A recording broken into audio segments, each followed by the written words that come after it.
Once upon a time, a long time ago, 400 years in fact, there was a very small village. And inside the village was a tiny house. And inside the tiny house was a petite woman, and her name was Jane.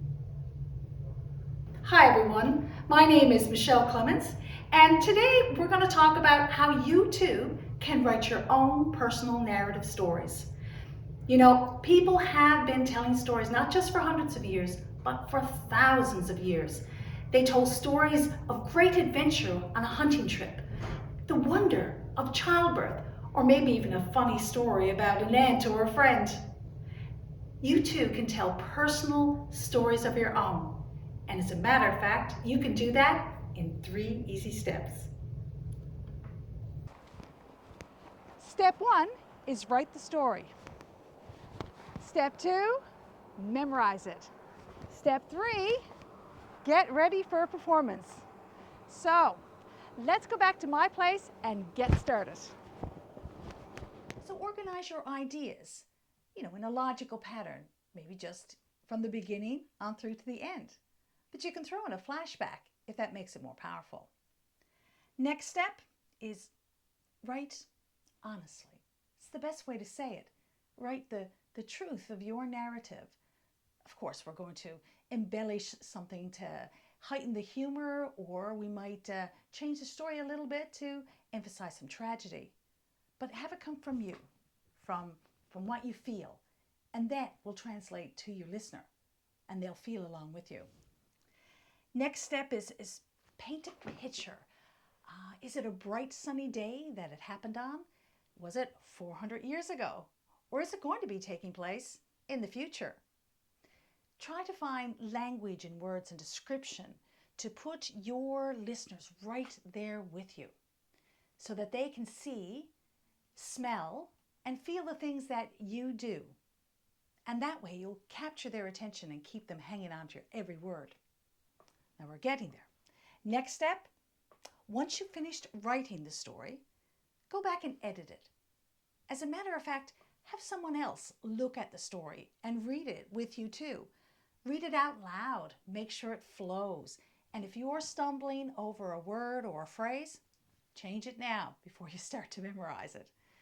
And if people are smiling and laughing or getting goosebumps just the way you want them, then you know that's a keeper. You're almost ready now. It's very important to get some feedback from the closest people to you, people you really trust. And of course, as I said before, have fun. Now that you have your story written, we come to the second step, which is to memorize it. Now, I find memorizing my stories outdoors to be the best. Now, you just don't memorize your story from start to end. You really got to know it deeply, because you don't want to miss those great lines and that wonderful language you've put together. You're not just going to memorize it by reading it out loud a bunch of times. You have to break your story down into a series of short chunks. Sometimes you'll have to start memorizing it at the end, then pick it up in the middle. You have those key elements you really want to make sure come through. I like to memorize my stories by going for a walk. I like to record my story on my phone. And when I'm walking, I put in my earbuds, listen, and talk along, over and over again. When I think I have it down pat, I put my phone in my pocket and just pull out my notes and only look at them for the sticky parts. So when you're memorizing your story, you need to shorten the intervals in between sessions. So the first couple of times, you might leave yourself a whole day in between trying the story out and trying to recall it. But then you want to shorten the time in between. And the faster you need to have it memorized, the more frequently you have to sit down and work with the script. And one of the best times to try to remember your lines and to go over your story is just before you go to sleep at night and first thing in the morning. In a zoo. Yeah. We'll get it down. Sometimes you have yourself convinced that you have your story totally memorized, But until you can do it anywhere, while you're walking, talking, cooking supper, riding the bus, then it is really not a part of you yet.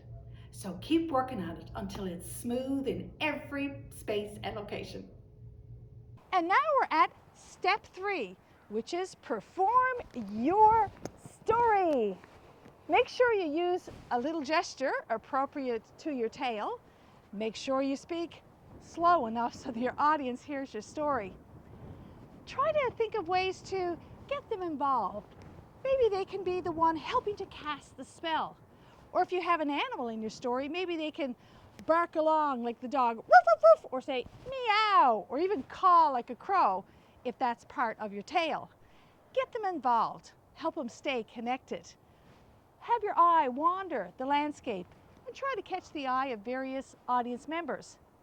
Now, you're not necessarily just going to perform on a stage. Storytellers tell their tales everywhere. Sometimes it's at a campfire or a kitchen, it's in a lunchroom, or it can be on the grand stage in St. John's. Be prepared, be willing, and welcome opportunities to share your narrative story with just about anyone. Remember, once again, I hope you had fun. I think you're all ready now to start your own stories. You've got everything you need in your toolbox. And remember the most important thing, have some fun. So Jane is ready to go on her adventure. She's got her coat on, a grand hat on her head, and her suitcase is stuffed full.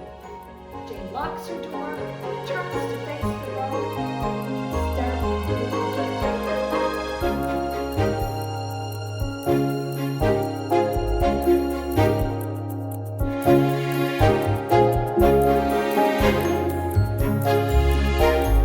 starts